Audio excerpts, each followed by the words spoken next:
Thank you for pressing start on episode 70 of Underplayed, KZUM's indie video game podcast. Today, we have 2 secret games, followed by a review of our featured game, OneShot World Machine Edition.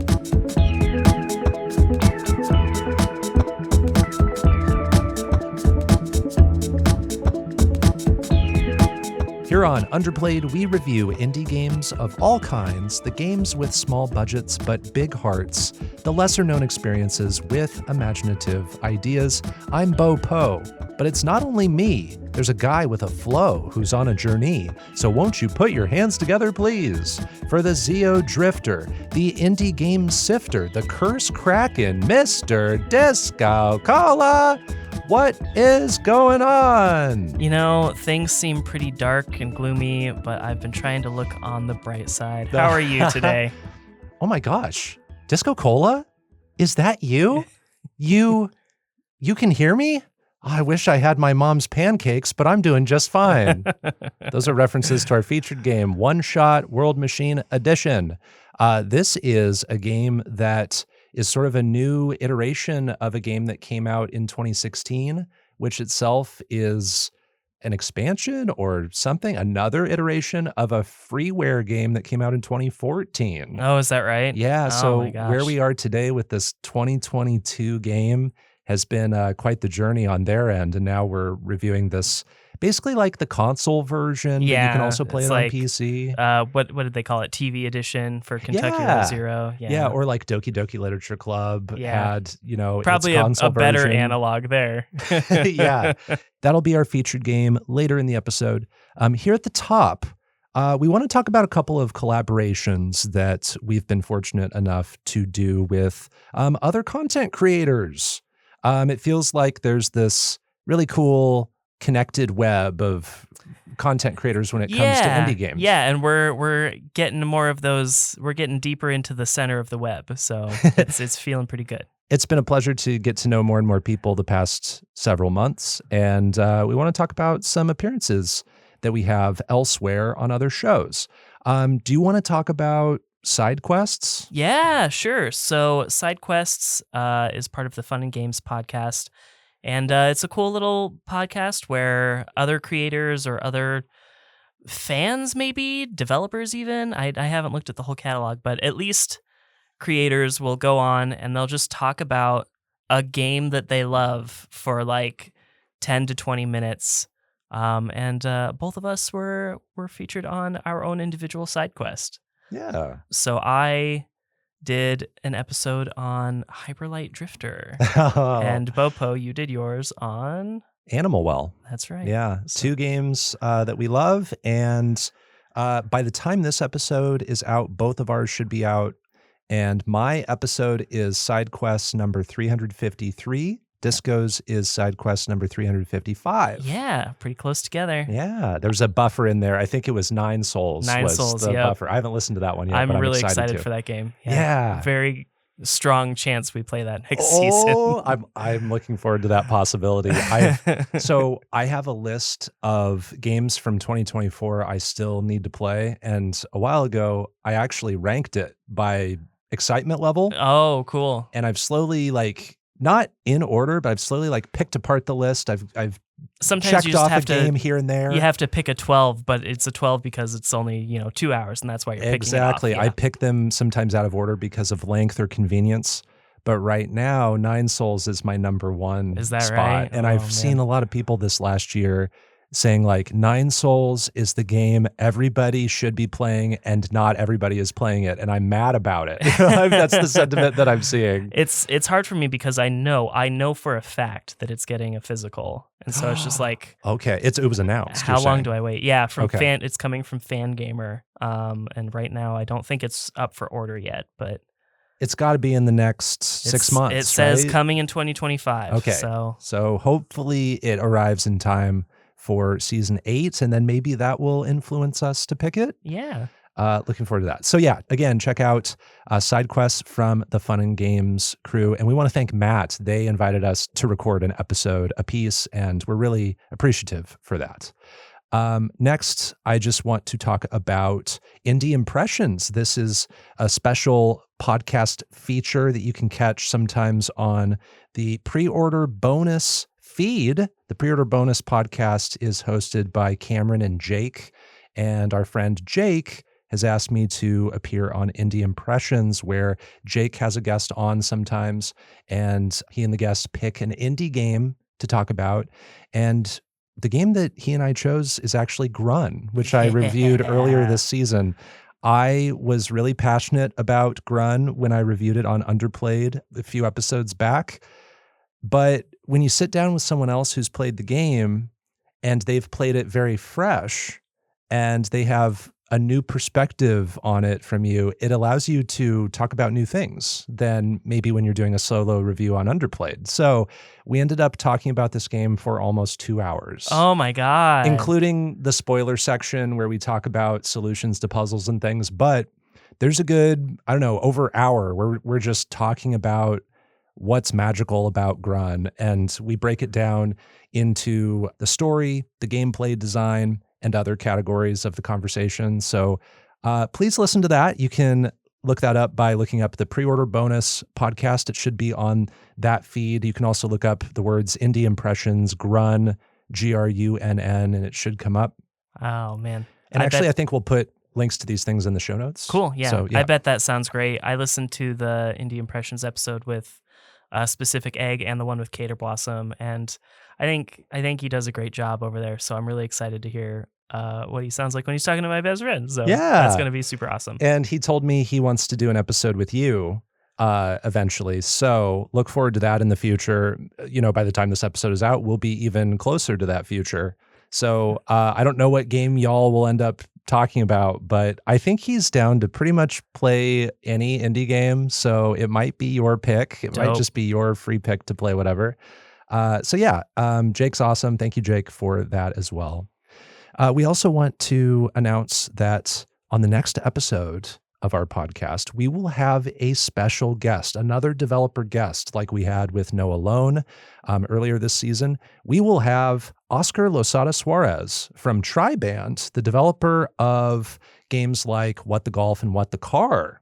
And Oscar is going to help us review Untitled Goose Game. Yeah. That's the game that he picked from our list. You know, recently, maybe a month ago now, I turned on a gameplay video of What the Car because I wanted to listen to the song, and my kids loved it.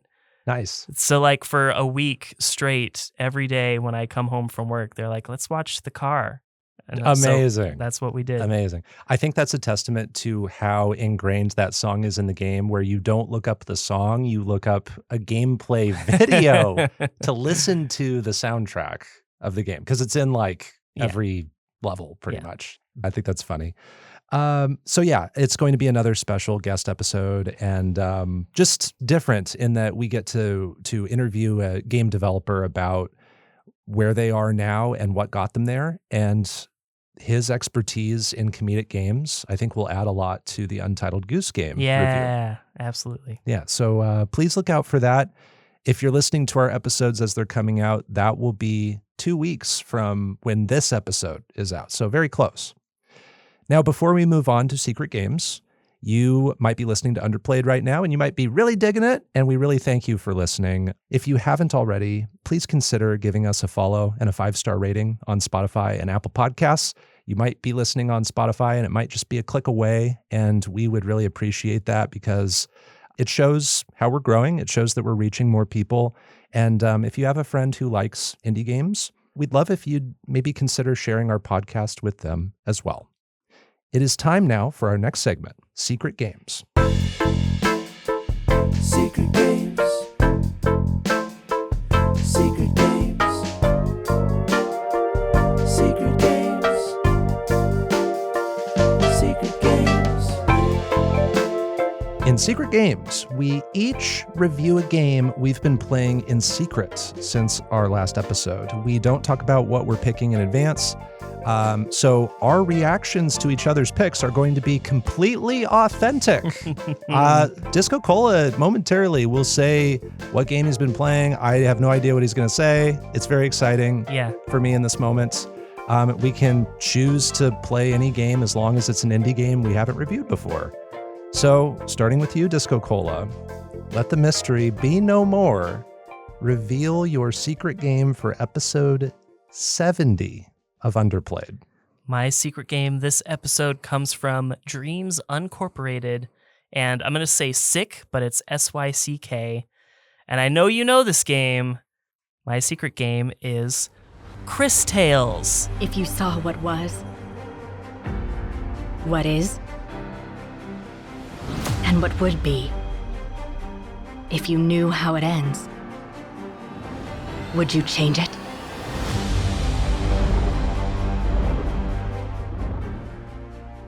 Cris Tales! I do know this game. You do know this game. What? There was a moment when this was in our featured game list. Yeah. Holy moly. And then we eventually removed it because the more, I think at least I thought about it, the more I was feeling like, I don't know if this is featured game material. Yeah. Because I just don't know if it has that status. But that opened it up for secret game eligibility. Yes, and it's a long game, so it Isn't it like dozens of hours? yeah. Oh my multiple God. dozens, but Is this the longest secret game you've ever played? I don't know if that's true. I'd have to look But at it's the up secret there. games, but yeah. I remember looking into Cris Tales, and I remember this being an RPG.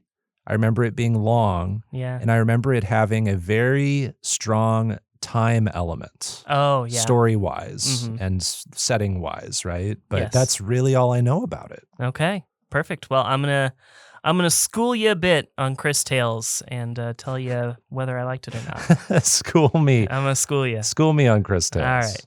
Cris Tales follows a young orphan from Nareem named Crispell. And one day, Crispell has to visit the cathedral in Nareem. And when she arrives, she sees this stained glass mural that sort of resembles Crispell in the past, present, and future. And then it awakens something in her. And then suddenly she meets this small frog-like creature named Matthias. And Crispell can suddenly see past, present, and future simultaneously. So it's seeing this image that causes this to Yeah, happen? Okay. yes. There's some sort of magical property with this mural in the cathedral, and it awakens something in her. Shortly after that, Nareem is attacked by goblins led by two of the Empress's minions, the sisters Gally and Volcano. And during this combat, you also run into the first of your many new party members, a young boy named Cris from the neighboring kingdom or town or whatever they're called. And from there, you learn how to use Crispell's time magic in a turn-based RPG that will ultimately lead you across the world to fight the Empress's influence and protect the world from total annihilation. But yeah, as mentioned, this is a turn-based RPG, so I should note here that it uses the random encounter system. So it's not like Sea of Stars where you can see your enemy combat before So it you're happens. walking through the world, and sometimes you'll just get You thrown just into a combat situation. Fighting somebody all of a sudden. And then you will also gain access to several different party members with different fighting styles. So I'm going to run through them as fast as I can. Crispell has a lot of support magic as well as her time magic. And the time magic will allow you to move the right side of the fight forward in time or the left side of the fight backward in time.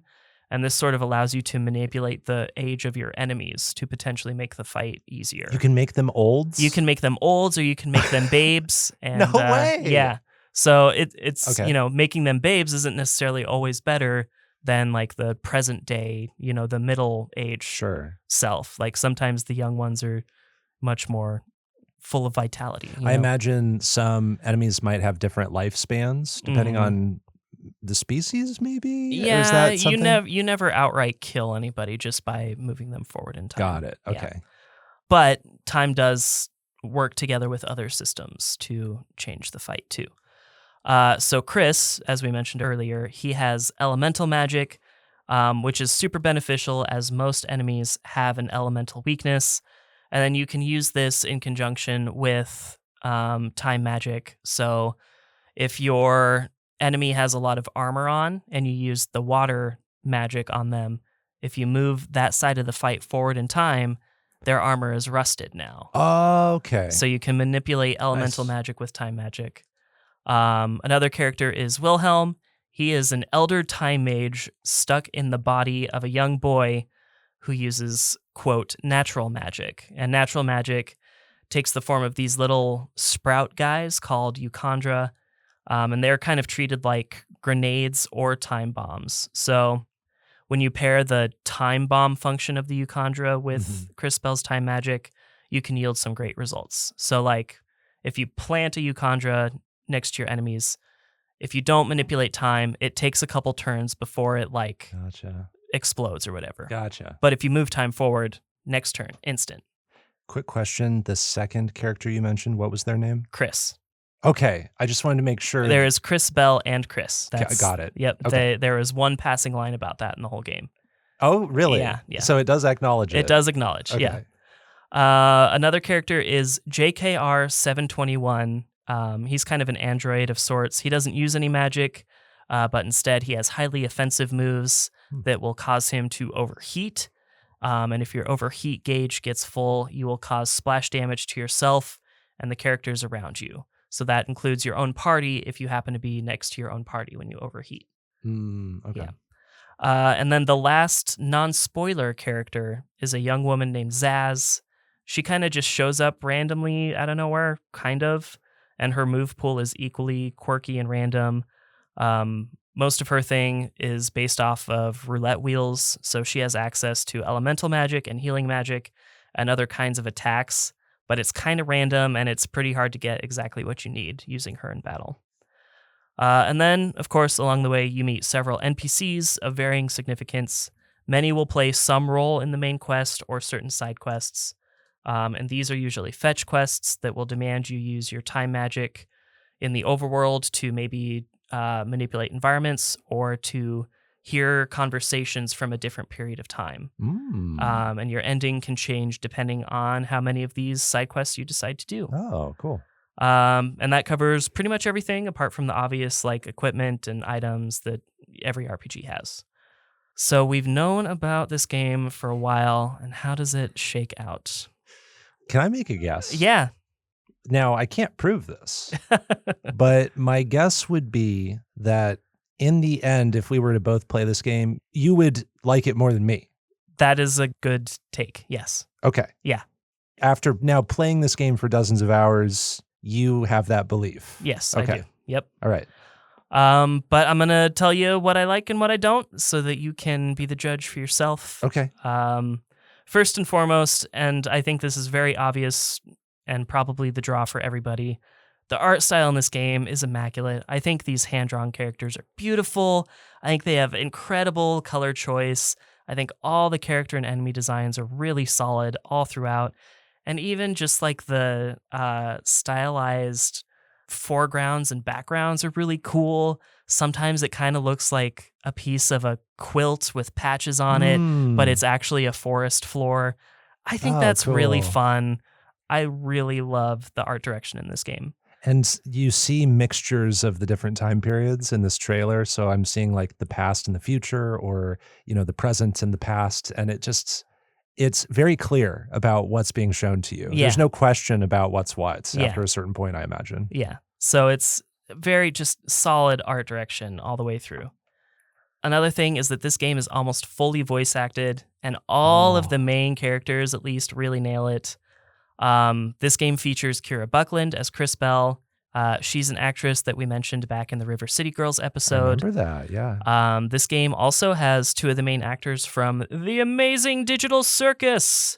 Lizzie Freeman and Michael Kovac both appear in this game. So Nice. Stacked cast. yeah, just name dropping some really popular stuff to entice potential players out there. But I really loved having the voice acting because I'm a much better listener than I am a reader, and the voice acting was really good all the way through. So That's a relief when you're playing a RPG for potentially dozens of hours. Yeah. Not that it's necessary, but it can really help, can't it? oh, super! Yeah. It helps a ton. I definitely would not have been able to keep track of all the moving pieces. Like if Sea of Stars would have had voice acting, which I'm glad it didn't, because it wouldn't have matched the 16-bit style. Yeah, but, true. I would have kept track of a lot more things, I think, in that game. I think the battle system in Cris Tales is mostly pretty streamlined. The time mechanics can sound kind of complicated, and it can kind of get that way.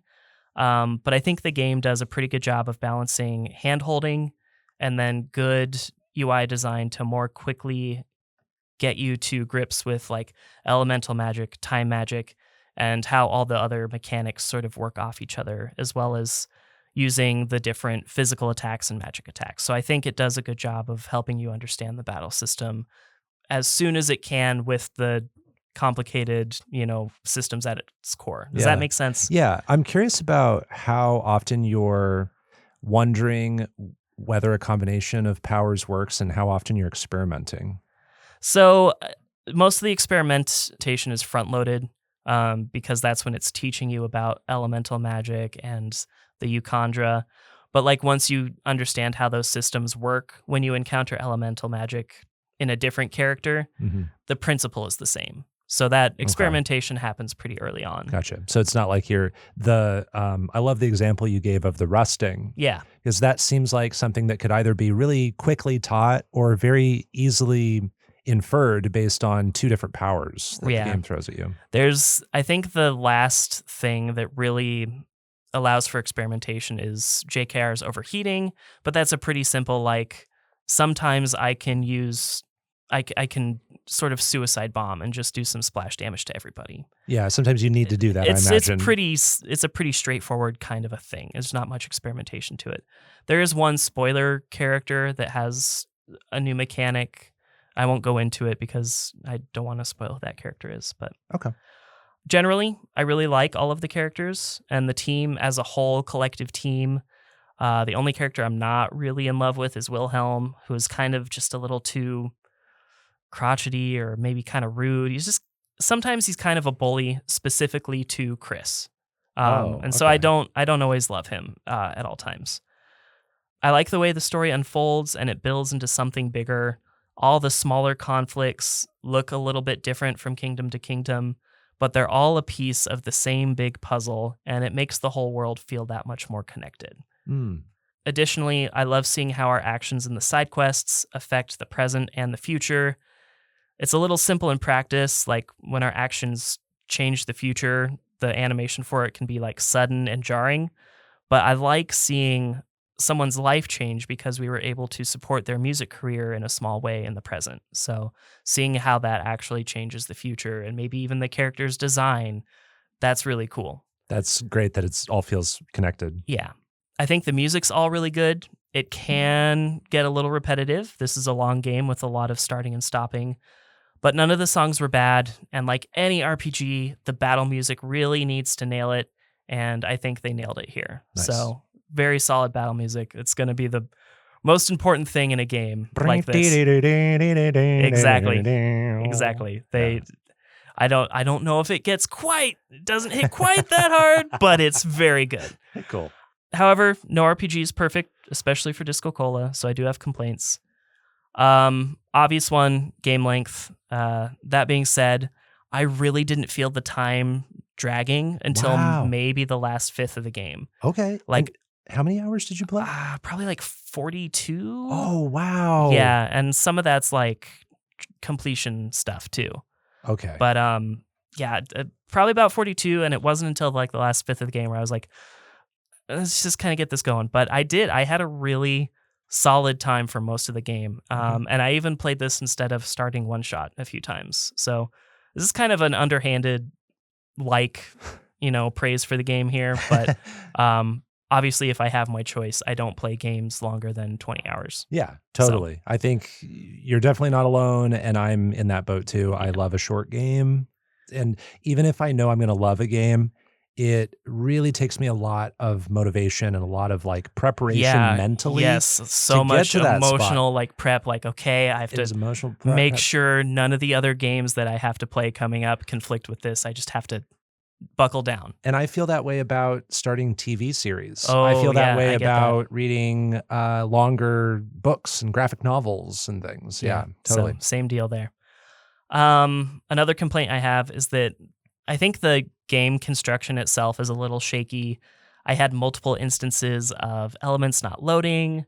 Certain quest-based dialogues would show the icon that dialogue is ready, but it wouldn't actually activate the dialogue itself.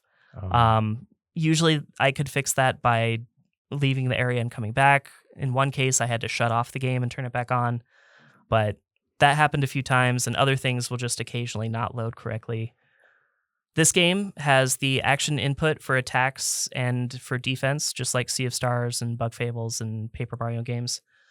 So this is just a mild dislike because overall, that system is actually pretty good in this game. But there were a few moves, both of my own and a few enemies' moves that I could never really master, no matter how much I tried. So there's some attacks here, and I don't really know when the game is expecting me to time my button press on those ones. Okay. I feel like I tried, every single half second that I could. I just couldn't master it. But it's overall very good action input. It's somewhere between Sea of Stars and Bug Fables, and it's closer to the Sea of Stars side of things, which was really good. I would say even in Sea of Stars, there were some attacks that I just never got. Yeah. Never nailed the feeling of, and I think that's just because there are so many maneuvers that you can't adequately practice them all sometimes. Yeah, that's true. Yep. So still occasionally frustrating, but overall very positive on that still. But then the worst thing, in my opinion, about Cris Tales is the loading screens. Oh. There are a lot of them, and they're pretty long, and if they weren't there, I think the overall game time might have been close to an hour shorter, maybe more. That adds up. They're pretty long load times. So it's every time you leave and enter an area? Yep. Every time you enter a random encounter. Yeah, it takes up a lot of time. Okay. So much like Owlboy and Fez in the last episode, Cris Tales is a game I was excited about at the genesis of Underplayed, but became less excited about over time, mostly because of the game length.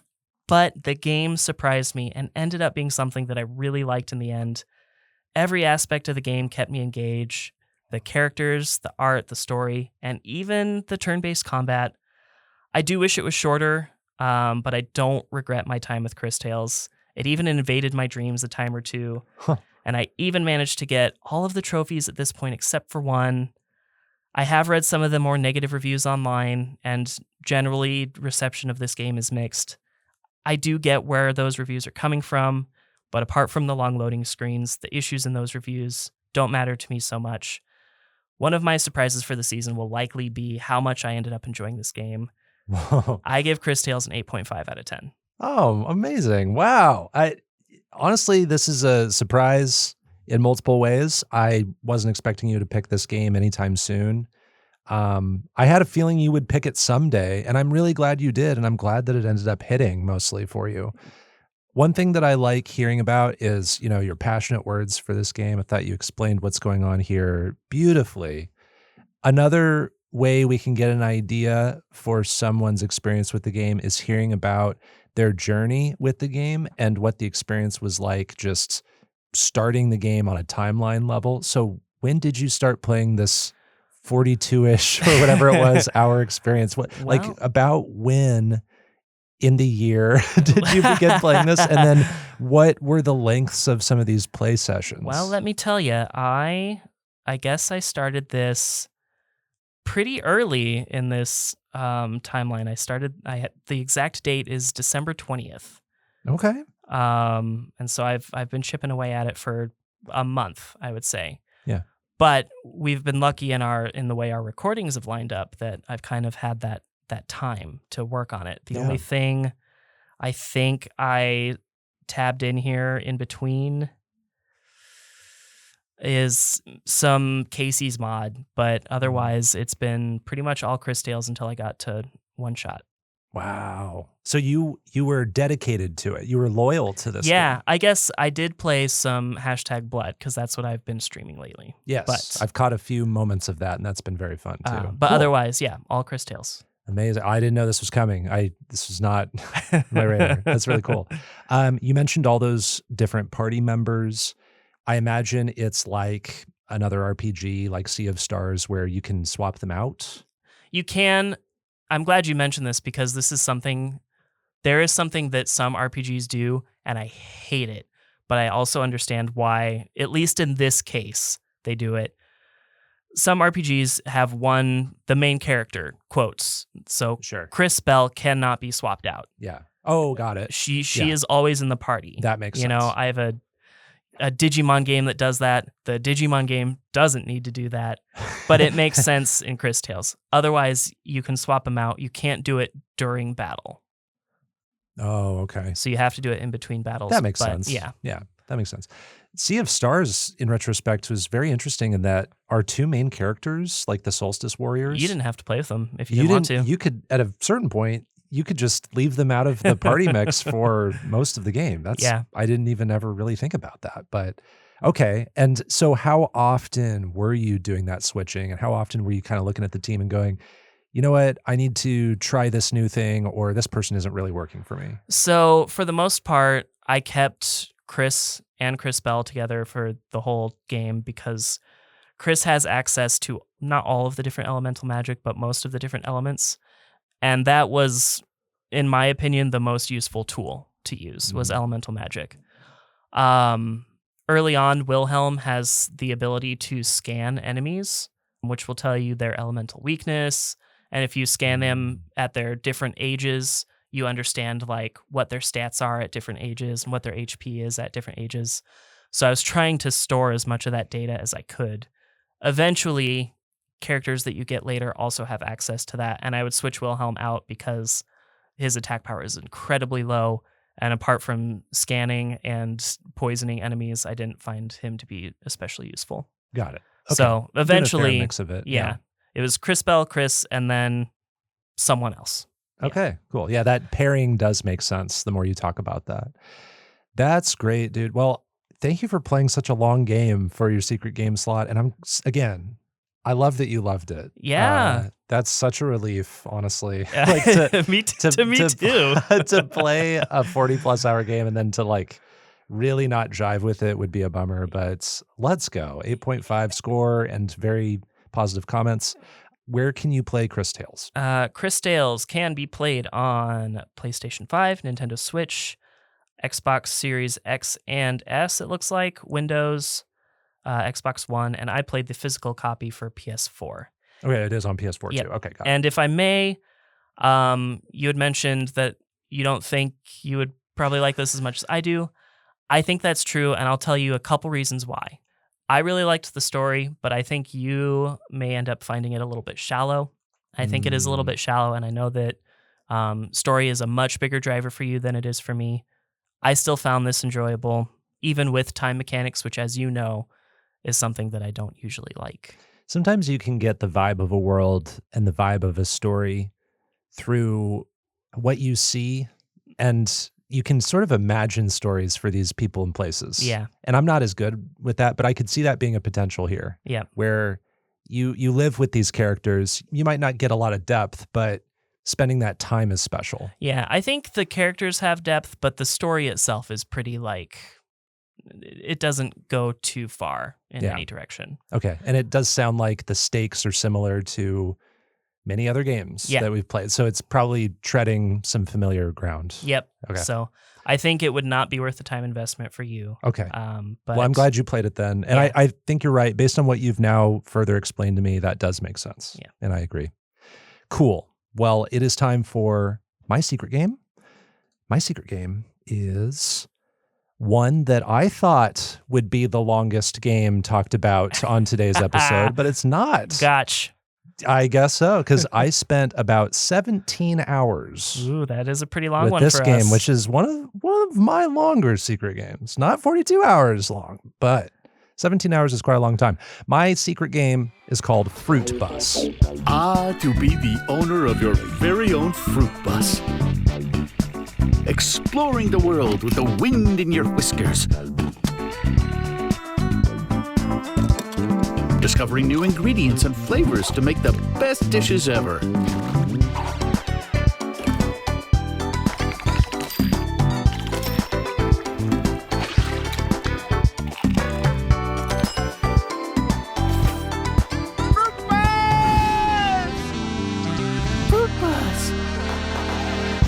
Oh, I've heard of this. Yes, you have. Yes, you have. I've talked about it previously on the show. And I even You stream this. I watched a did couple of streams. Did a cheeky little stream of this Yep. game too.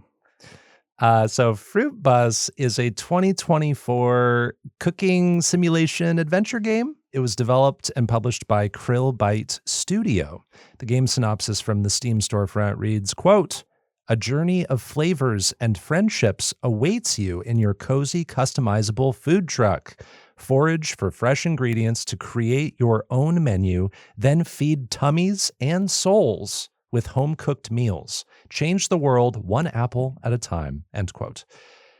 Fruitbus is a first-person adventure, and when you start the game, you are a young bear hanging out with your grandma in your special spot that overlooks the ocean, and grandma has a fruit bus, which is a bus with a serving window and a bunch of kitchen appliances where she prepares dishes for the animal residents in the area. And she sort of takes you under her wing. You have a very special bond with grandma. Mhm. And the game really focuses on this in the opening moments because your relationship with your grandma is sort of the beating heart of the game, of the story, and what you are tasked with doing. And the opening scene acts as a prologue where you learn how to chop up ingredients and make a fruit salad. Once you do that, a 10 years later title card shows up. And you're now an adult, and you are in a scrapyard rescuing the fruit bus. Oh no, you need to rescue it. Yeah, it's like ready to be demolished. Oof. And inside the fruit bus, grandma has left a note to you saying that if you're reading this, it means that she has cooked her last meal and she wants you to gather all her old friends for a final celebration.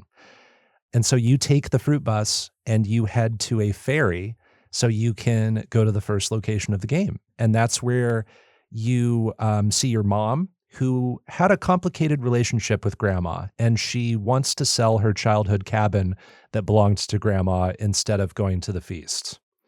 So right away, there's kind of a light conflict going on with her. And your goal is to take this fruit bus and drive it around the 3 regions of the game.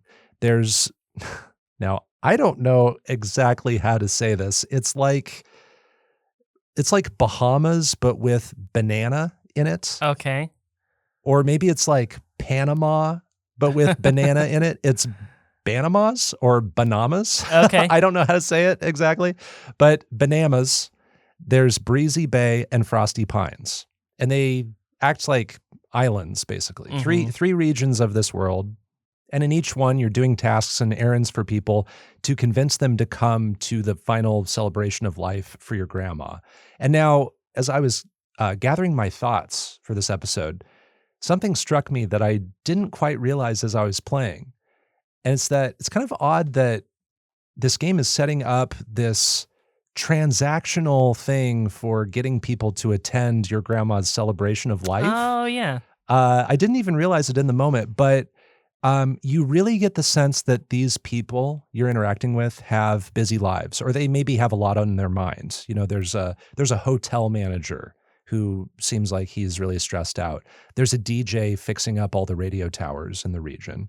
There's the ferry admiral. He runs the ferry. He's got a busy job. And then there's your mom, who at the beginning of the game tells you that your grandma really only cared about the fruit bus. And so your mom felt maybe a little bit more alone as a Mhm. child. So you figure out that the great connecting piece in all these situations is food. Everybody needs it. It's what brings people together. And so that's what's guiding a lot of your decisions and guiding a lot of the quests in here. And time again, you're preparing meals in the fruit bus. When you go to a spot and you park the bus and open up your window, everyone within the vicinity will approach and they'll ask for different dishes. There are 20 or so different ingredients in the game. There are 6 different categories of dishes. You can make salads, smoothies, sandwiches, bread, soups, and stir fries. And Ooh. every time you make a dish successfully and serve it, you make money from the customer, which you can use to buy new appliances and tools and cosmetics for your fruit bus. You get to the point where you have an oven, a smoothie maker, you get a bread maker, but all of this progress is very gradual. You have to save up to buy a lot of these things. And you collect all manner of ingredients in this game in the world by exploring. You walk around, you drive around, you get tools like a shovel and a sickle and a suction gun that allow you to forage for ingredients.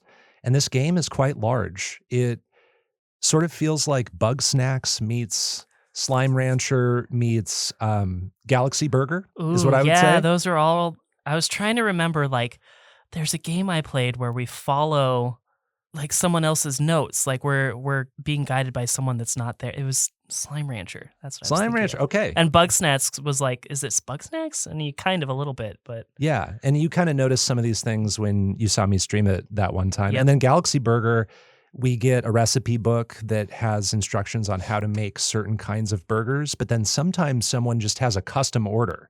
That's happening all over the place in Fruitbus. Someone will have a very cursed idea for a smoothie. They'll want like a carrot and blueberry and banana smoothie. And so you combine all those things. that's pretty cursed. That happens all the time. And so you make different amounts of money depending on what you're making. And the game has a journal where you can follow some recipes. The journal is also where you track the guests. There are special guests that your grandma especially wants to make sure are at the celebration. But then there are optional guests, and that's sort of where we get into side quests. We run into all these people throughout all three regions, and sometimes people will hop between regions. They'll have a chain of quests.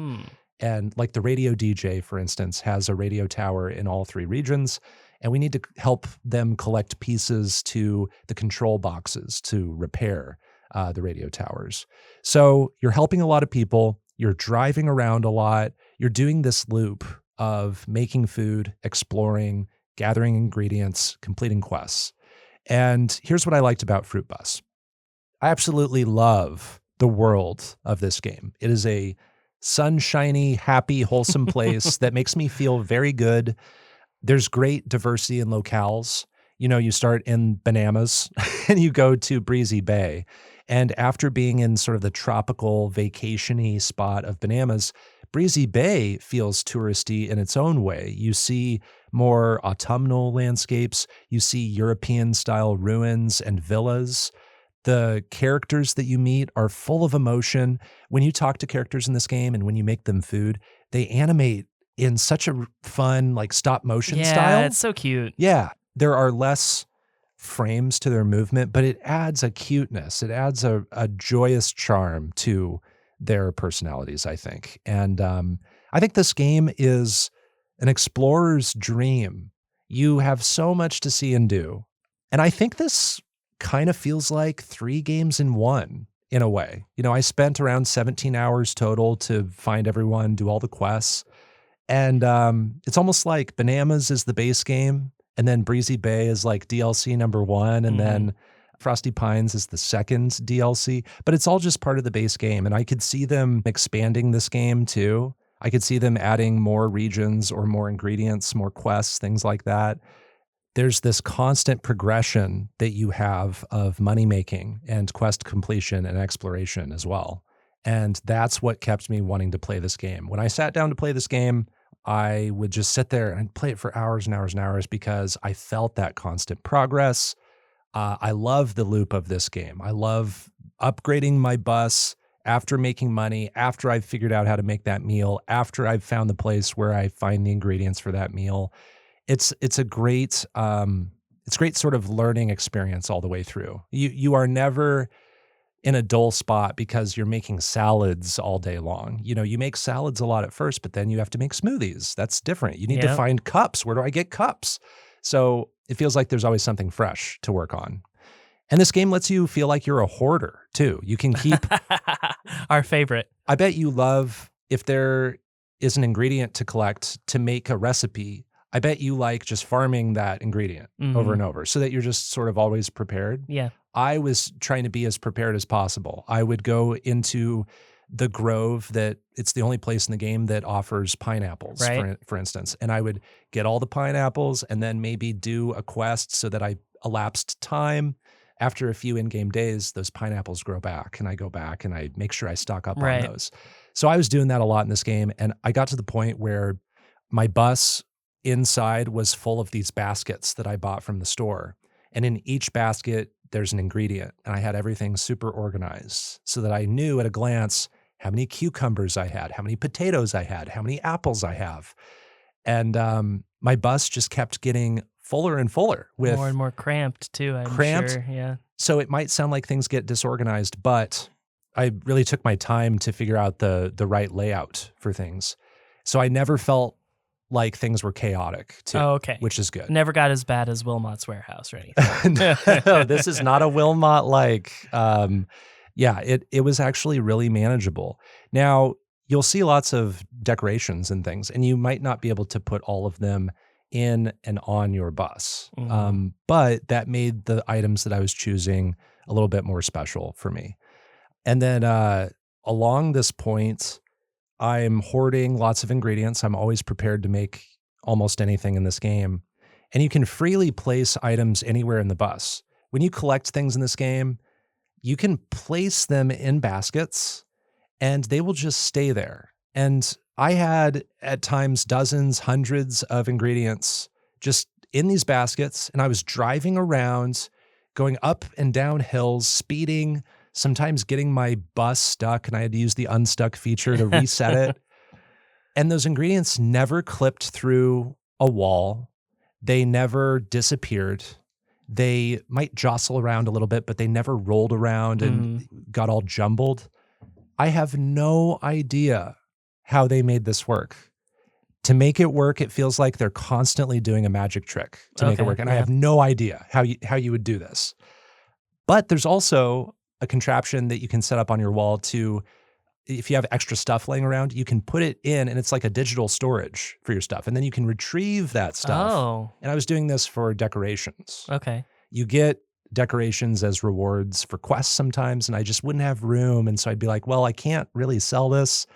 I don't want to just drop it on the ground and leave it. I'll put it in my storage. And so that's cool too, that this game has that. Yeah, it just has a lot of magic going on to make all of this stuff work. And I think it's pretty seamless. And then I had some really strong emotional attachments to the characters, particularly Grandma. The story of Grandma is predictably heartfelt, but there are these flashback scenes and there's narration. I think Grandma's the only voiced character, but the voiceover is really good. I love listening to Grandma. You come to love Grandma. And the end is beautiful. The finale of this game is one of my favorite finales of recent memory. It made me cry. Oh, I love that for you. I don't want to describe it in depth because it is a special moment that I think people should see for themselves. I urge anyone who plays this game to do everything before the end of the game. It is absolutely beautiful and it's worth your time. I'll just say there are a couple dozen people you can help out. And I think you should help everybody. You should take that time. Okay. So that's all I'll say about it. And then the music and the sound effects in this game are lovely. They're, quirky and fun and humorous and lighthearted, and just the sound design of this game is great. Now, and I'm sorry, I have so much to say about Fruitbus because there's a lot going on in here, but there are quite a few things I list in my dislikes section. So first off, this is almost like a couple of items that each have like sub lists or something, like a general category of dislike and then a bunch of examples of that dislike. So my first category of dislikes is there are several flavors of clunkiness, I'll say. A Fruitbus full of clunkiness. Yeah. Now, I mentioned that there's a lot going on here to make things really cool and seamless, and I don't know how it works. But then, just because there's so much going on, sometimes there's clunkiness.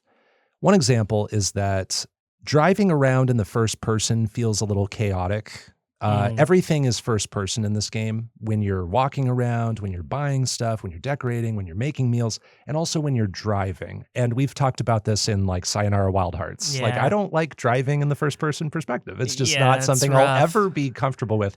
So it's not necessarily this game's fault. It's kind of a me thing. But sometimes the bus can get caught on things you can't see. There are things that you'll just run into, especially if you're backing up and you might have to get your bus unstuck somehow. There's an unstuck feature, which is helpful, and I was doing that a couple times because I didn't see a thing, and then I got caught on it. Also, the journal is complicated. There's a lot of collapsible submenus in the mission tab. I was doing a lot of digging to try to figure out like which quest thread I'm supposed to be looking at. It's a lot of button presses at a certain point. And sometimes it's not very clear about how to view some things. There's a shovel in this game, and there are points where you dig up an old time capsule buried by you and your grandma when you were a kid, and you have to view these memories. And you view the memories by making a certain dish. And once you see that memory, it gives you a clue to a dig spot. But I wasn't sure how to review the memories. There's a way to do it, but you just have to go to the journal. It's buried in there. And the game doesn't tell you like, you can review this. And then installing decorations and appliances requires you to juggle a couple of different tools. You get a hammer and you get a wrench. And I don't understand why we need a hammer and a wrench in this game. I kind of wish they just did the same thing. So I'd pull out the hammer, not remembering if that's for exterior decorations or interior appliances. And I pulled out the wrong thing, and I'm switching between the wrench and the hammer sometimes. So I think some of this stuff could just get cleaned up, and there could be better explanations for things in this game. I also think the journal could just give us these entries on mechanics of the game. Creating bread was not explained super well. I had to use water and flour with a dough mixer and then bake that in the oven, which all sounds logical. It all sounds of our world and how we would make bread. But the game doesn't explain where or how to do a lot of things like that. It's like, am I supposed to get an oven from someone, or do I have to buy it? How much flour do I need? How much water do I need to make it? When you're saying this, it's kind of reminding me of Spirit Fair, where it's like, you need to do all the ingredients, but it's like, I haven't heard of 3/4 of these dishes in my entire life. I wouldn't even begin to know which ingredients to use to create this dish that I've never even heard of, because I don't know what it is. Yeah. And even if I can recognize that someone wants a sandwich, I know what a sandwich is, obviously, but I haven't understood how to make bread yet. I haven't even found wheat yet. And you don't even know that bread is a concept in this game. I don't. Yeah. That was a surprise. I get to Breezy Bay and someone's like, I want a sandwich. And I'm like, I've been making salads and smoothies this whole time. You're at the wrong food truck, my friend. Yeah. And you get a quest centered around bread, but it doesn't always totally explain how to do stuff like make bread. And so you get like 60% of the instruction. And then you sort of have to experiment and guess and infer until you figure it out. And some things I looked up to figure them out in this game. So I was having trouble understanding some concepts. There's another thing I complain about in this realm, and it's when customers start asking for ingredients to be chopped a certain way. You can chop things finely, or you can do the first level of chopping. Customers eventually ask for different levels of chopping, and I didn't understand that. It's communicated with a symbol, like an icon, but the game, I feel, didn't explain this to me, and I didn't even know what that icon meant. Yeah. So it's just kind of frustrating here and there when these new mechanics are introduced but not explained. Yeah, that's needy customers, man. I guess so. Yeah. I'm just a little guy in his grandma's food truck. I didn't train for this. No, grandma didn't talk about this stuff. She talked about just like loving people and loving food, but not how to make all these complicated dishes. Also, some quests and orders were buggy. Some things didn't trigger right away. There would be requests that would reset halfway through making a dish. Someone would say, I want this dish with these 3 ingredients. I'd turn around, start chopping, turn back around, and their request is completely reset. It's a different smoothie, or sometimes like a different type of dish. Wild, dude. It only happened a few times, but I will say that Krillbite are working on bug fixes all the time. They actually just rolled out a patch like days after I finished the game. So I think they're always fixing this game. And by the time, more and more people play this, it might be even smoother. Yeah. So it's early spoilers. Like, I am interested in playing this, and I'm kind of glad that the console versions aren't out yet, because I'm excited for those bug fixes to be worked on. So I think it'll get better and better. And at certain times, there are ingredients exclusive to one island that were requested on a different island. And there were 1 or 2 times where I had to island hop to get what I wanted. I'm not surprised, but that is annoying. Yeah. And so this is maybe predictable, but I don't always know how much I should stockpile an ingredient to prepare for future possible requests for that ingredient. So it's just sort of an unfortunate side effect of this idea of different ingredients existing on different islands. So I know that was a lot to say about Fruitbus. Thank you for humoring me.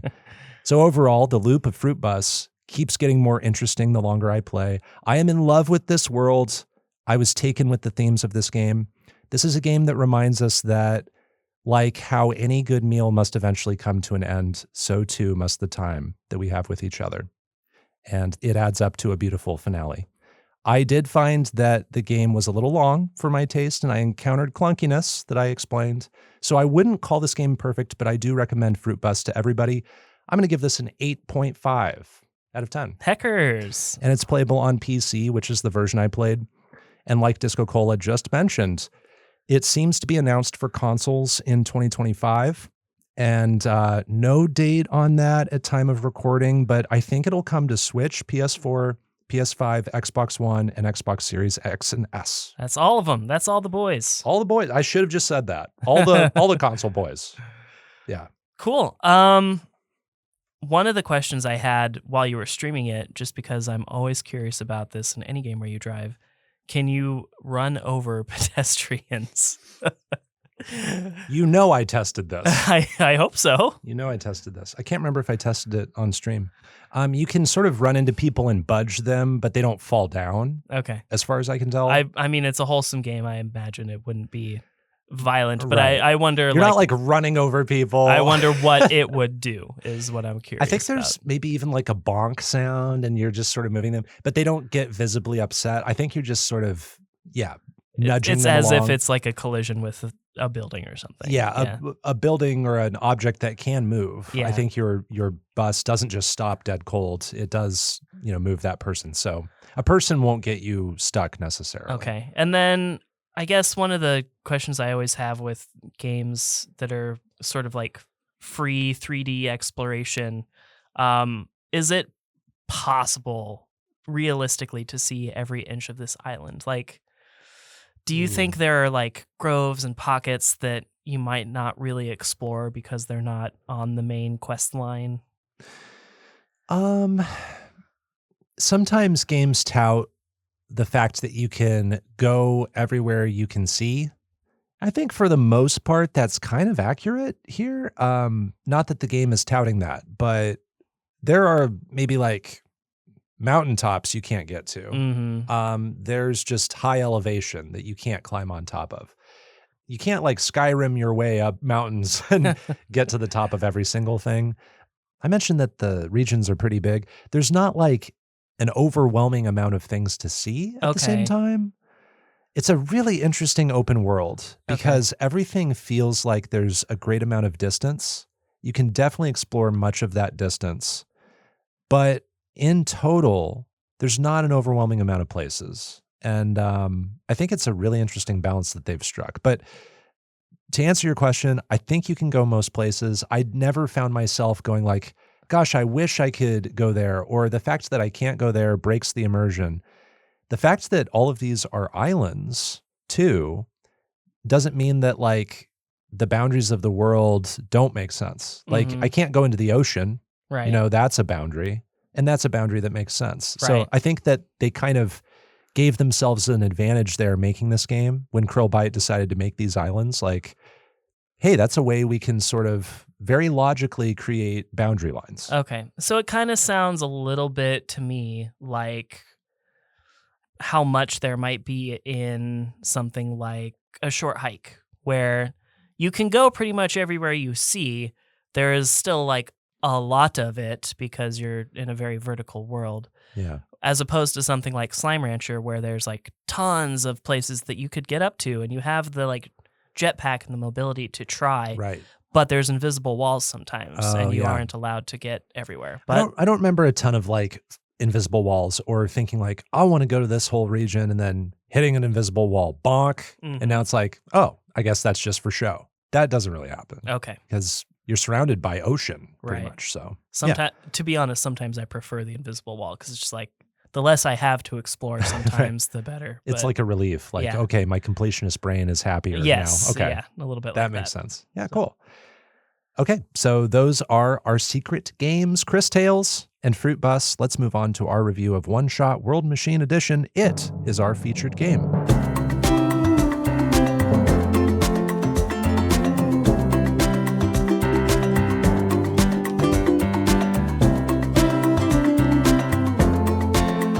So OneShot World Machine Edition is a story-rich puzzle adventure game released in 2022, but it's a reworked version of OneShot, which was released in 2016, which itself is based on a prior free version released in 2014. It was developed by Future Cat LLC and published by Komodo. Now, I'm going to read the game synopsis from the Switch storefront, because the Steam storefront, while it does offer OneShot World Machine Edition, it's not a very helpful synopsis. However, the Switch storefront synopsis is kind of long, so hang in there. All right. Quote, "You only have one shot. The world knows you exist. Experience an adventure game with puzzles that go beyond its own window and establish a unique bond with the main character. In OneShot World Machine Edition, you discover a strange computer operating system with a self-contained world installed. Explore this world to unravel its mysteries and help guide a child on their mission to restore the long-dead sun. You hear that saving the world may no longer be possible, but it's worth a shot, you think. Now with collectible content and features exclusive to the World Machine Edition."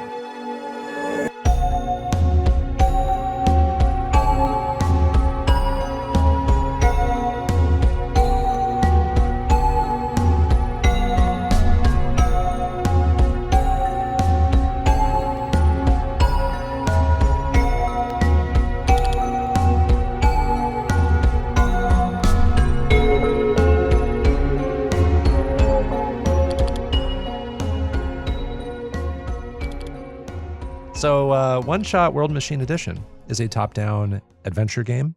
When you start the game, there's a chat box that introduces you to a computer screen interface. You're being talked to with text. And there are options like setting up your wallpaper and changing the theme color and going into configuration settings. And there's an executable called OneShot on this computer screen within this game you're playing. And you can launch that.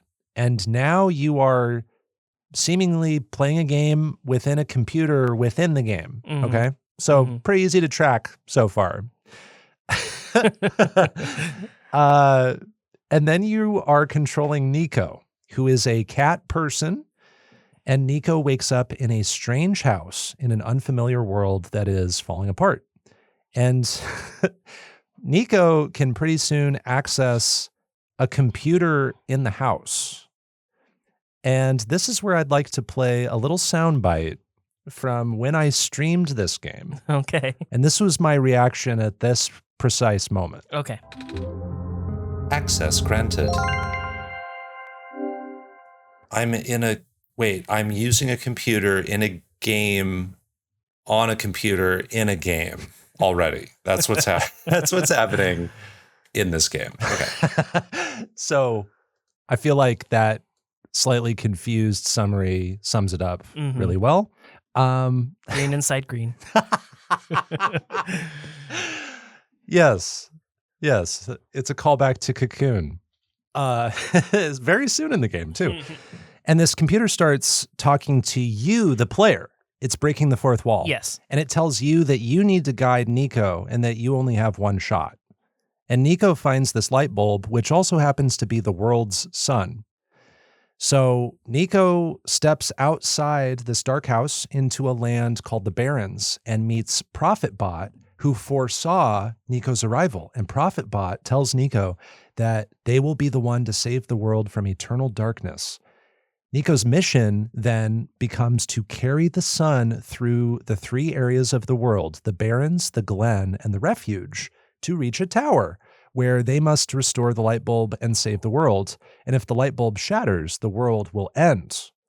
Nico is also aware of the messages being sent to the player back in the house on the computer.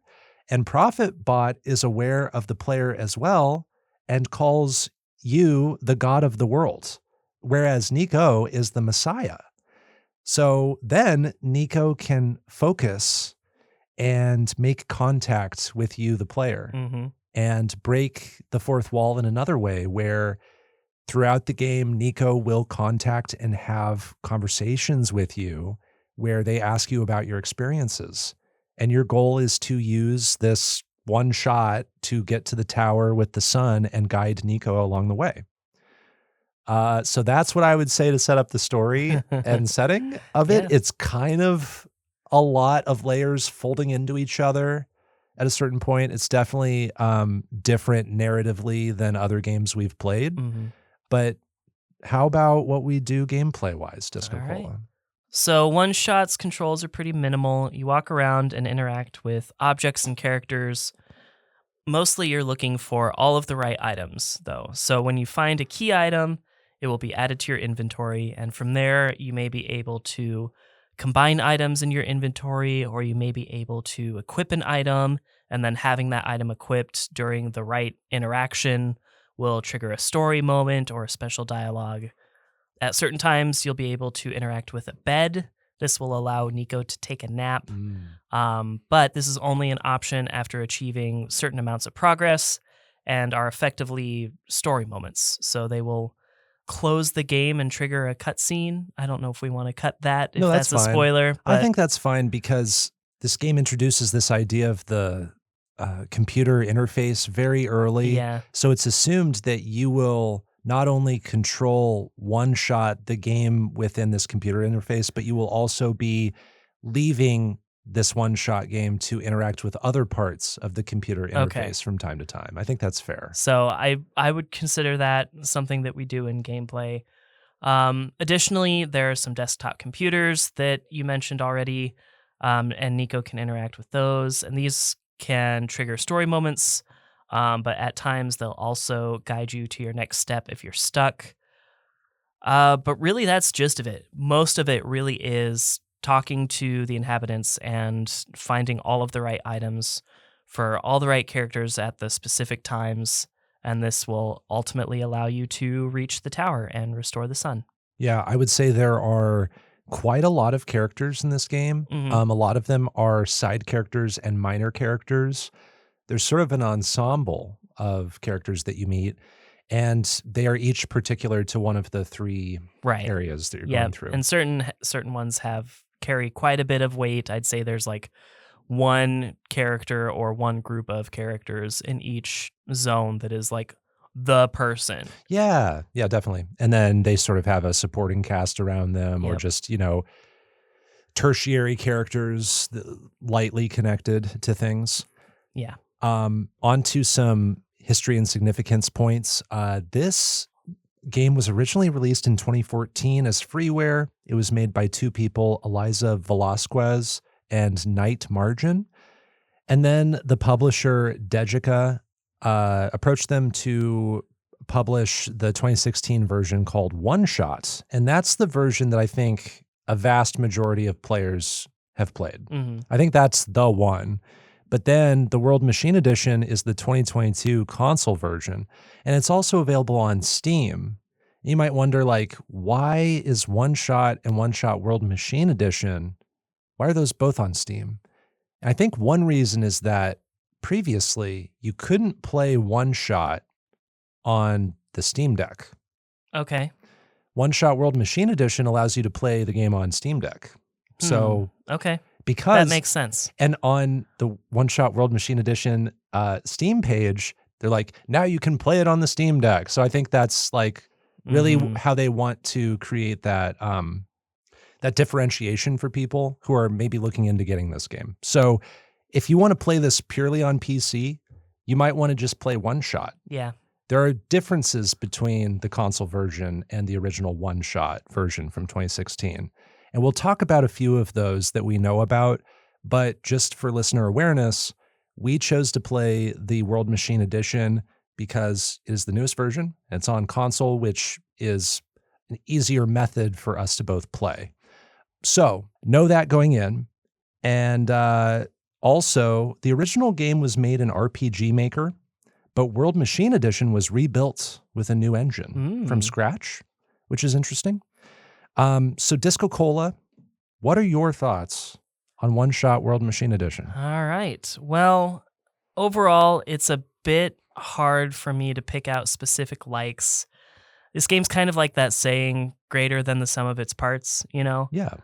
There aren't too many individual things that like really, really stand out for me, but the total package overall is, spoilers, really, really good. I did love OneShot.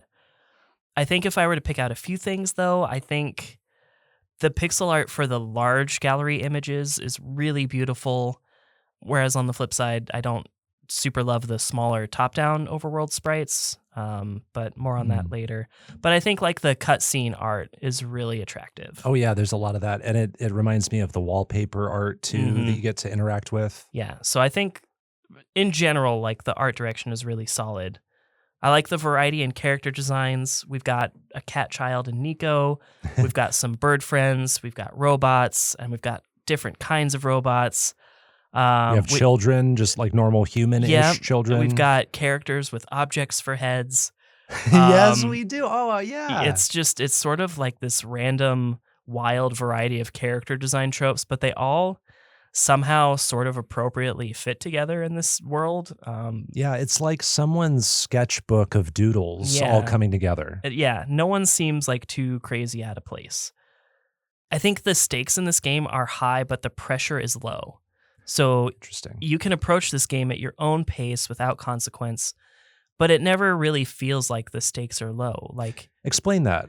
It's hard to explain, but I think it's because each area has this slow approaching calamity. Like you have the toxic gas fields, and you have the vines blocking the doorways, and the squares near the apartments and the refuge. So there's always like visually some urgency, but the game itself, like there's no time limit, there's no bosses, there's no high action input section. There's not an evil entity threatening to destroy the planet. Right. The planet is threatened, but they've been in this state for a long time. And so what's another day or another week? That's kind of the vibe I get. And even when you're not, those calamities aren't in sight, like you do always have the sun in your hand. So you never forget that like we're here for a purpose to save this world. Yeah, there's that constant reminder. That is kind of unique in that you are holding the very important thing at all times. Yeah, and it's visible even when it's like not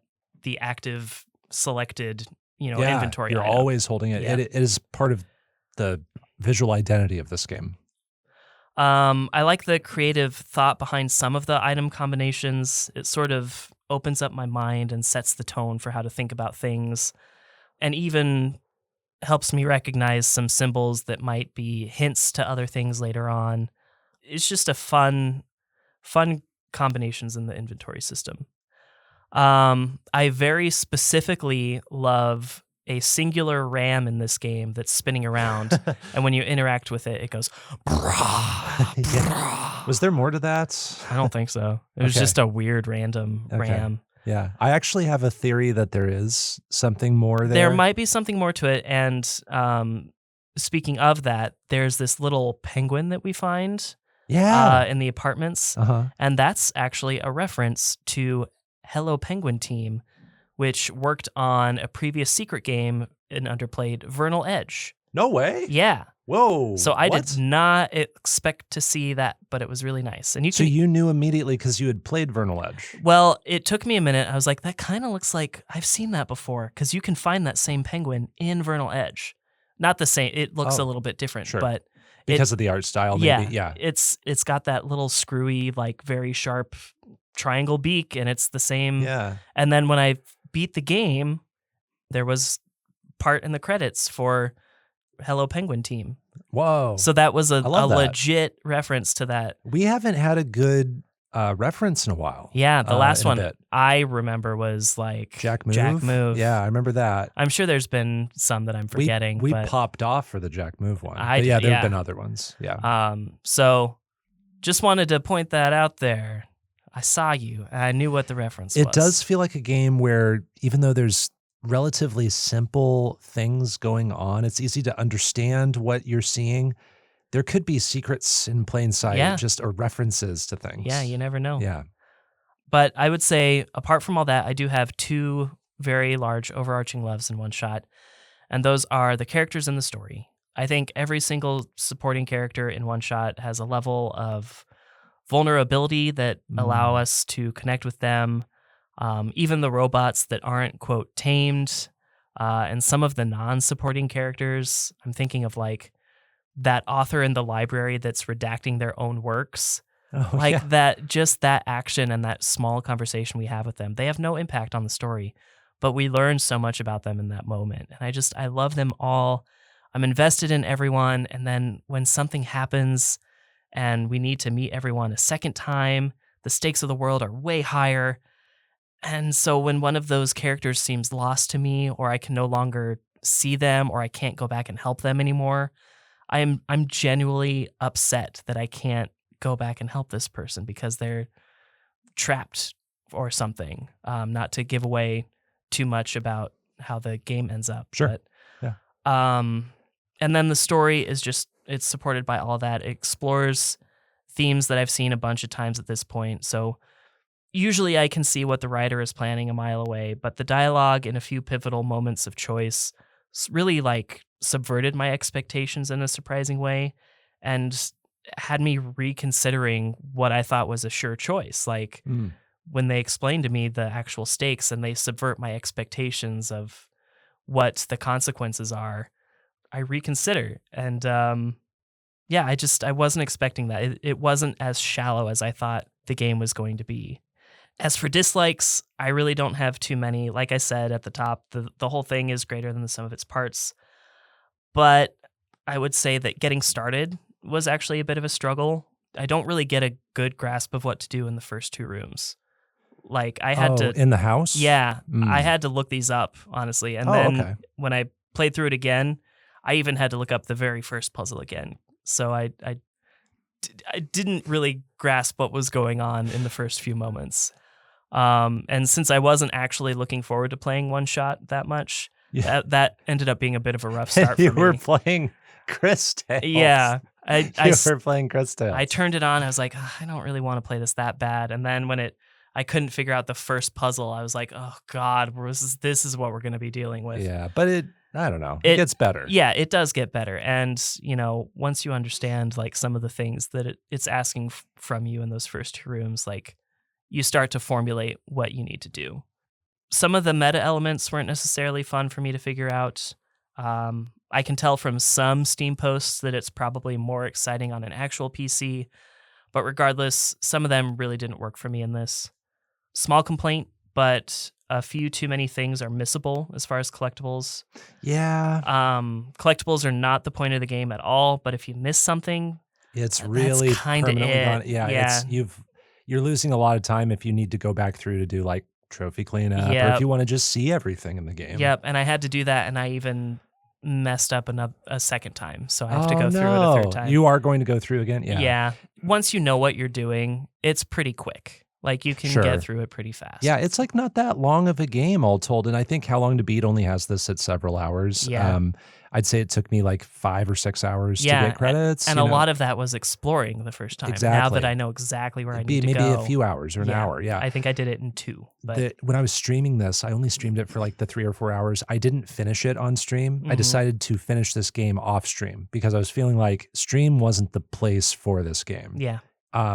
When I was streaming it, there was this person in my chat who's kind of new, and they were kind of backseating because they knew the game. And I tried to shut that down. I was like, let me play the game. Let me enjoy it for the first time.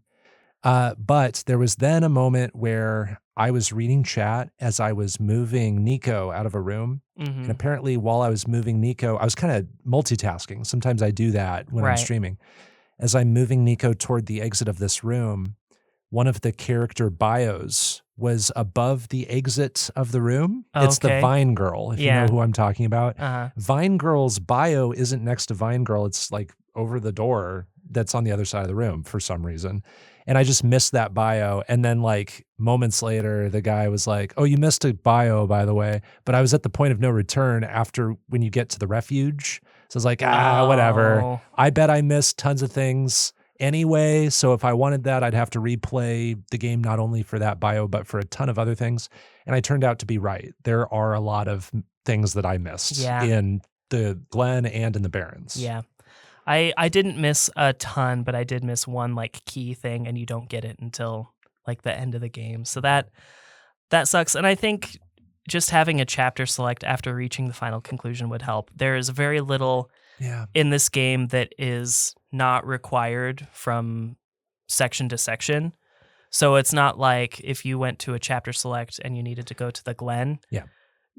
There's nothing in the Barrens that you missed because you have to get all that stuff in the Barrens. It's quite, for the most part. It's quite similar, Yeah. at least between all the playthroughs. Yes. So that would have helped, but at least the game's not too long. And then lastly, truly my biggest complaint, which again is not a huge one, is that I don't like the overworld sprites. I think it's just some of the character sprites look strange in the overworld setting. Maybe mostly Nico, I think. Maybe his eyes are just too big or something. Just something doesn't look right. Mm-hmm. So in the end, OneShot is one of those games that it was kind of like an obligation, you know, like when you have someone that really, really, really wants you to play a game like really badly. Sometimes that can that awakens my contrarian nature, and I'm just like, I'm gonna actively not like this game. Yeah. Oh, I see. When that happens, I just like, I don't know if I want to play this game anymore. But just like with Grant of Coffee fame, Grant, and his strong recommendations of Limbo, Portal, and Hollow Knight, all games that I love, this obligatory playthrough worked out. I loved OneShot. Wow. I was invested in everyone, and even Disco, was involved in the game. And I really felt like Nico and I actually were working together at a certain point to save this place. Yeah. And I'm so surprised that game pulled that off. I rarely get immersed. I rarely feel immersion in a game. But I really cared about this world. So I want to give OneShot a 9.0. Wow. I am surprised. Me too. Heading into today, I don't know. I wasn't sure if I could make a guess on how you would feel about the game, but as I go into my thoughts, I have something to say. And it's something I didn't expect to say before the recording, but I don't think I properly finished this game. Oh, interesting. Okay. I think you need to take my review with, the tiniest grain of salt in some respects. Okay. But I think there are undeniable issues I have here. This ultimately was not a game I hated. Right. And I get why this game is interesting and why it resonates with people, but it's a game that just didn't totally work for me. Mm-hmm. And I will get into things I liked, things I disliked, but just so you know, getting into a discussion topic a little early, there's this thing called the Solstice Path. I don't know if you know it by this name, but I feel like you did this thing that I had no awareness of. Okay. But I could be wrong. I'm like squinting at you because I'm like not sure. I interacted with the word solstice, but I don't know what impact that had on the story. I thought it was like required. Okay, we might talk about this a little later then. I'll just get into my likes and dislikes. So, what I liked. I like the idea of all these characters of different shapes, sizes, and walks of life. Like you said, it throws them all together, and I think that is really fascinating, and it all feels like it works. Never felt like any of these wild ideas were out of place, and I think part of that is because we have some really great locales to go to. I liked the feeling of all these places. It's a world that feels dark. Mm-hmm. It's a world that feels devastated, and that can be a little harder to communicate in this art style. We don't have as many dimensions to play with in a top-down 2D game. Yeah. And honestly, there's not a ton of just surface area to walk on sometimes. Yeah. Did you Yeah. probably thought about this too? And like just to bounce off of that too, like saying that it's not easy to portray that. I think in the top-down realm specifically, because you can portray a lot of devastation in a skyline. We don't have a skyline here. We're just That's looking true. at some dirt. There's a skyline definitely like later in the game, but I don't think It's a tells little us a different. lot. Yeah. It's different. It's like a city. It's a skyline because we're way, way, way up in the air. Yeah. Yeah. But a lot of the time we're looking at just a bunch of ground. Yeah. And we're walking on the ground. And so there's not a lot there to work with on paper, but in practice, I think this does feel like a world that's showing me what it's also telling me. Mm-hmm. And I think that's super impressive. You get tons of vignettes through the characters you meet in this world. And I liked reading the biographies. I thought the biographies were super well written. As soon as I'm collecting one of those, except for Vine Girls, apparently, I'm going in there and I'm reading about these characters. And I love getting that additional little tidbit about who they are. Nico themselves is adorable and a hero I want to assist throughout the journey. Just a really cool character. I also really like the final moments and the sequence that leads up to the credits. These are some of the strongest parts of the game for me narratively. And while some parts are foretold and kind of predictable, we kind of know the end game and the pieces on the board. We don't know how those pieces will move. We don't know how they'll emotionally hit us. And then when it actually happens, I didn't actually know how it would play out particularly. And so I thought the last sequence and the last few moments were really cool and some of my favorite moments of this game. And so I'm really relieved that, it ended on a quote unquote good note, for me.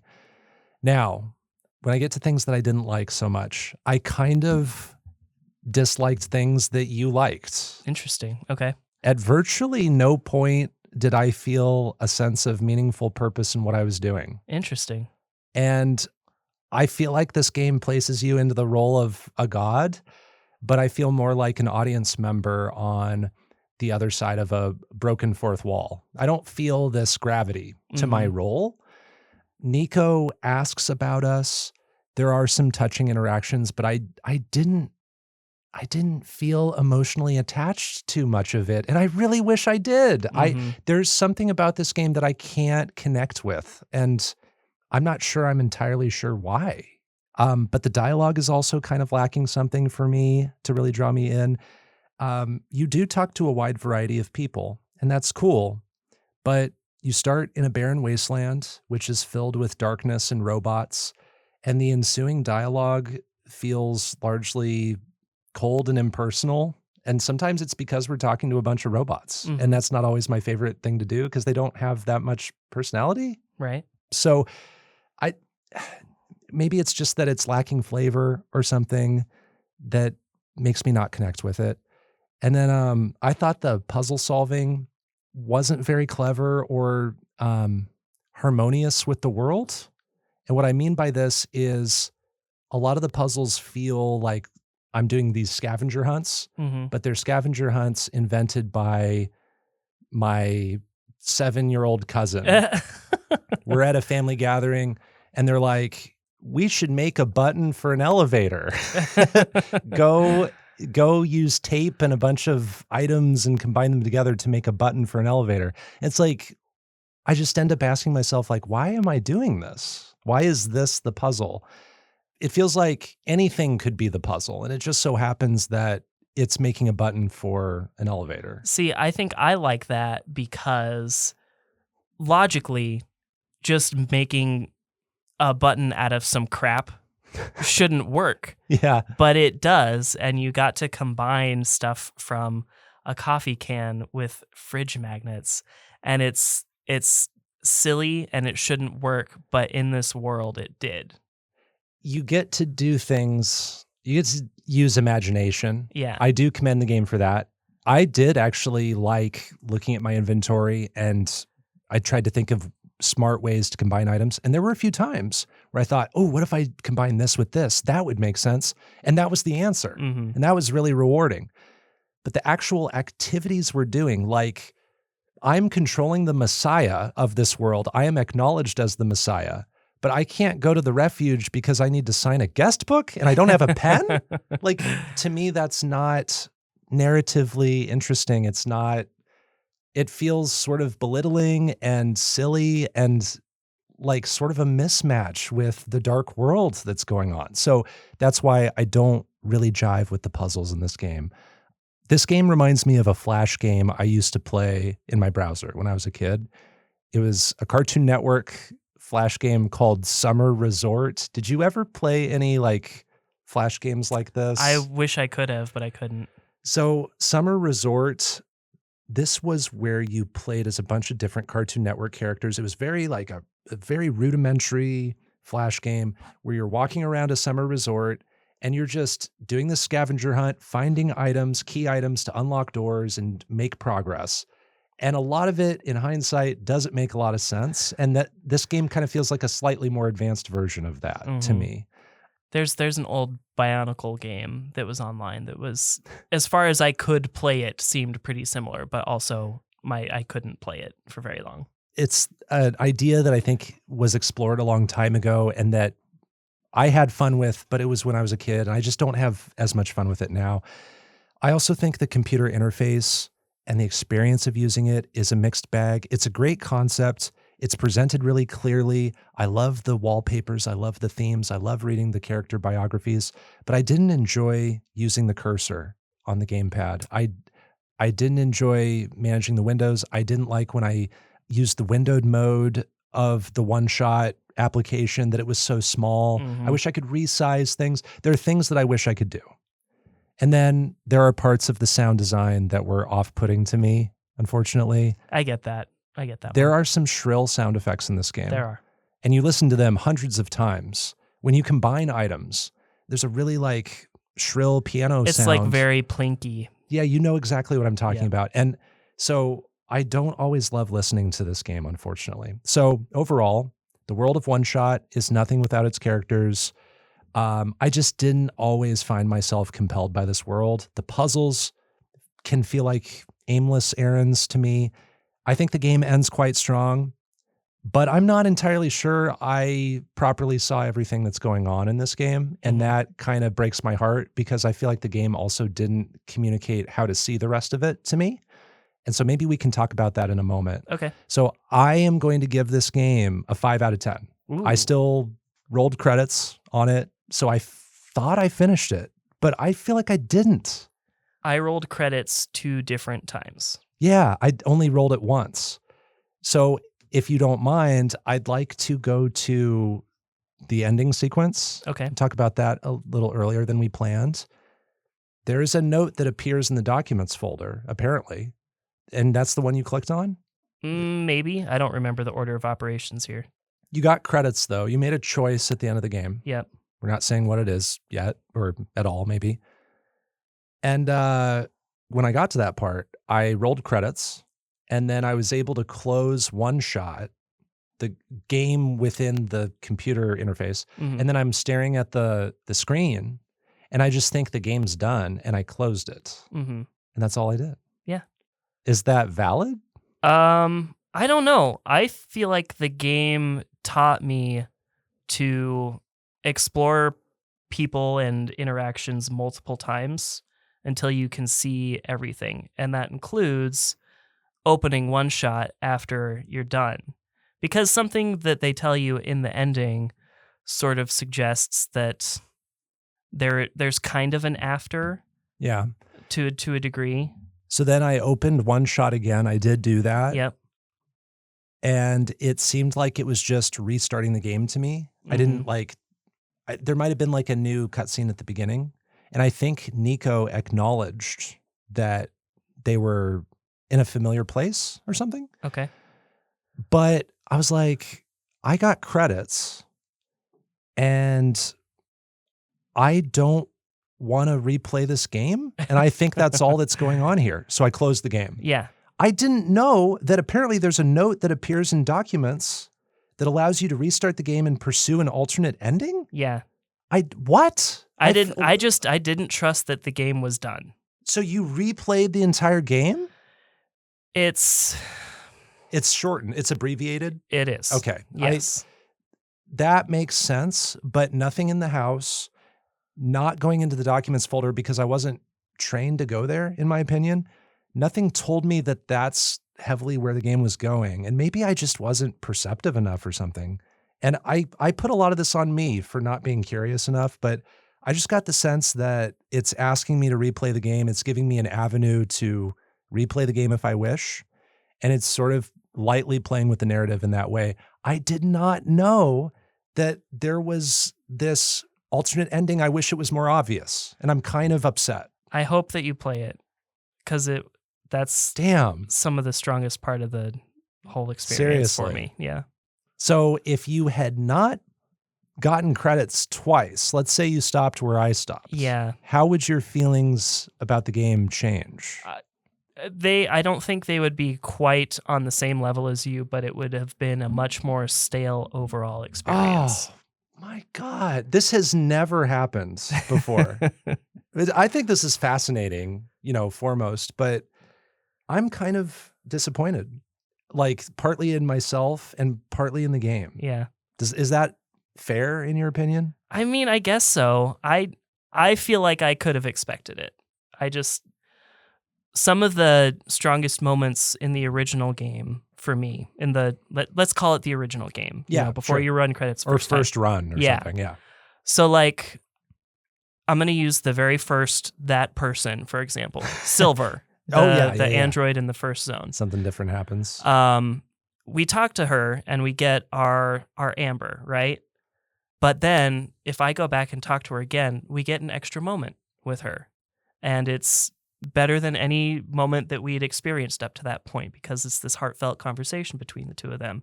And we get to do an activity together that's really touching.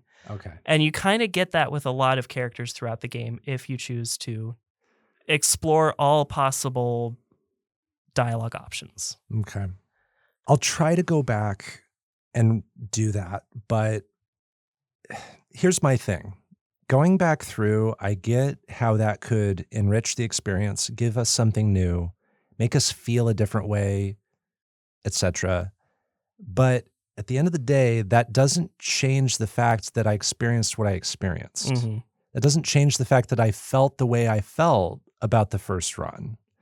And so I don't know that those feelings would completely be erased. So maybe taking a look at my thoughts at a glance with my score, maybe my score would improve, but I don't see this going up to a 9 for me. I just don't see how that's possible. Right. That's just where I'm feeling about it right Yeah. now. Wow. Well, thank you for explaining that and filling me in a little bit about it without telling me too much, because I did learn about the Solstice path when I looked into the game a little bit, but when I started reading details, I clicked away. I didn't want to spoil anymore. Right. And I was like, ruh-roh. I didn't do everything. Yeah. But I got credits, so that's why I thought I was done. Yeah, So I get that. okay. Well, let's now talk about the World Machine Edition versus the original. Again, we haven't played the original, but what we imagine would be different, if you don't mind. Well, I know for a fact that instead of having the computer interface, that some of these clues that the game gives you do drop in your actual real documents folder. Wow. So just sort of like a Doki Doki Literature Club, but actually manipulating folders that are separate from the game program folder. That's maybe more immersive at the end of the day. I think so. And we talked about which version do we play. I think we did consider the pros and cons of this. And I could see myself kind of getting a little bit maybe sucked into that, but also distracted too. Mm-hmm. A little too distracted.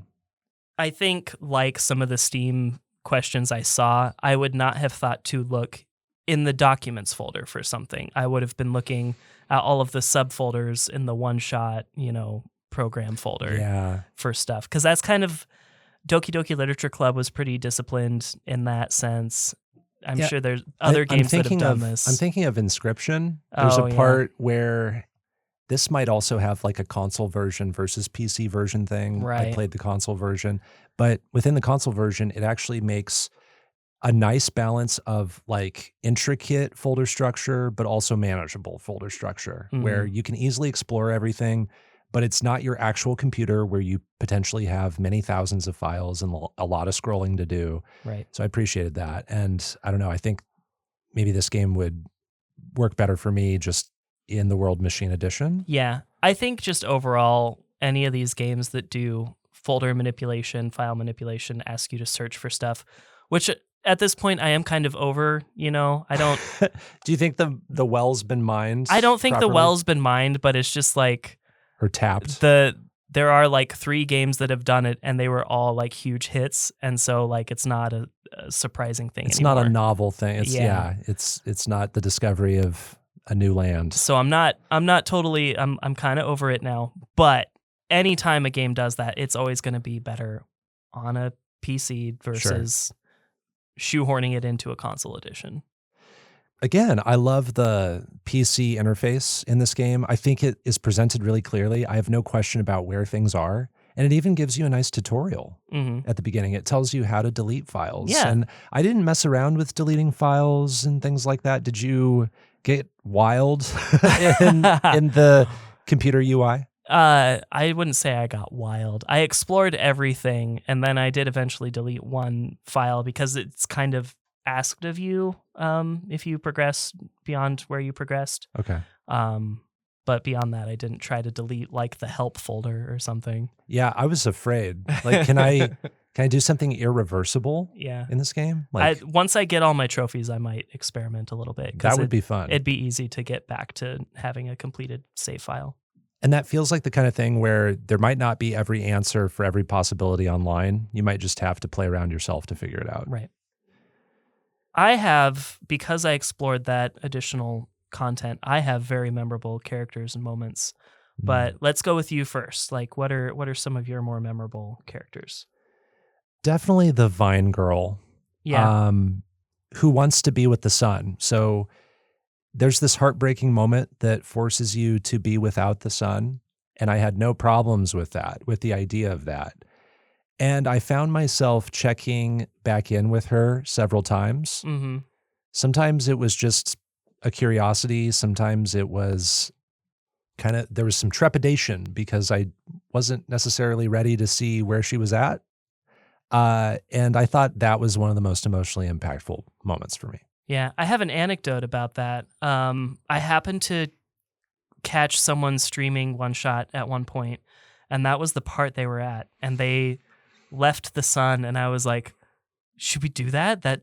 Do we trust this? I left the stream shortly after that because I didn't want to see any spoilers, but I was like, is this one of those situations where this is like the are we main being villain? tricked? Yeah. Oh, I didn't even think about that. I was worried about that. And so when I got to that moment, I'm like, I'm finally going to find out. But and you did it. I did it. Okay. Yeah. For me, that's a good pick. I think maybe because I'm a father of 2 children, Alula and Calamus, are very memorable to me. Kind of especially after the second time we meet them. So that's the one for me. But really, the big one in each zone like stands out a lot. Yeah, totally. Like, you got Lamplighter, you've got Silver. I think they're all great characters. I wanted to hear more from Silver, and so I guess that is a good reason to go back and keep seeing what the game has to offer. You even get a little bit more about Silver later in the game too, which is I wasn't expecting. Yeah. So now for puzzles in this game, or just the things we do that are memorable, you mentioned the goat spinning. And I think of that whole area of goats. There's tons of goats. Yeah. And there's like a little village too, with a bunch of huts. And I was looking at every little trying thing, to find anything that could help me assemble a pen to sign my signature to get into the place. But then south of the rotating goat, there's a little puzzle with goats. Yeah. It's like a sliding block puzzle. It's like a Succubon game for a moment. And I had a decent amount of fun there. I had to reset it, so I missed out on that trophy. But what a fun idea, in my opinion. Yeah, I agree with you. For me, as far as like interesting puzzles, it really was pretty front loaded, just trying to get all the different pieces for the battery in the Barrens. That really expanded my mind with what we could do with our items, because I wasn't expecting to be able to remove this item from this object, but I have to use this tool to do it, and just how we combine all the different things. Yeah. And then ultimately charging up that battery and what we need to do That was cool. to charge that up. It made me like, wonder if we would have to do that again. Yeah. And so that was really exciting because this item served an additional purpose that I wasn't anticipating. That is a puzzle where it made sense in the world. I was definitely all in on getting that battery to work. Mhm. That's a puzzle that I love. It's the needing to find a pen to sign a guest book to get into a thing. I don't like the pen puzzle. And one of the components of it seemed way too significant to end up being part of a pen. Yeah. And there was something that I thought was an ingredient to the pen, and it was like a red herring. Oh, I felt. Okay. I don't even remember what it was, but I was attached to this idea, and I was totally wrong about that. That merchant that's in the glen that's near that village with the goats, Mm-hmm. there's a lot of optional stuff with Yeah. that merchant, and I didn't do close to everything, apparently. That's one of the things I had to replay the game for. Okay. So So did you do all that stuff already? I did. Yep. Nice. Yep. At this point, I'm only missing 2 of the trophies, and one of them I technically did, but I didn't. You can pick one ending versus another, and I picked the one that it won't activate if you pick that ending. Oh, okay. So Gotcha.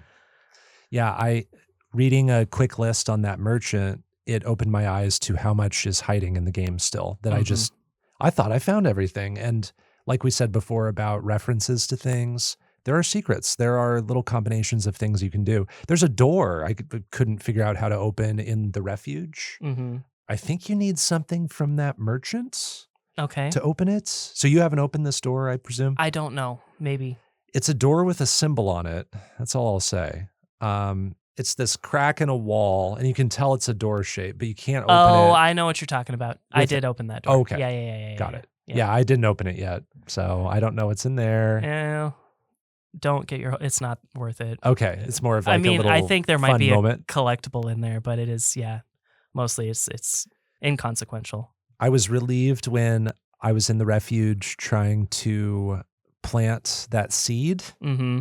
and give it soil and water, and I needed something to mix with the water, but I had used my water up. I was relieved to find out you can refill your water. So That the was game. something I didn't know.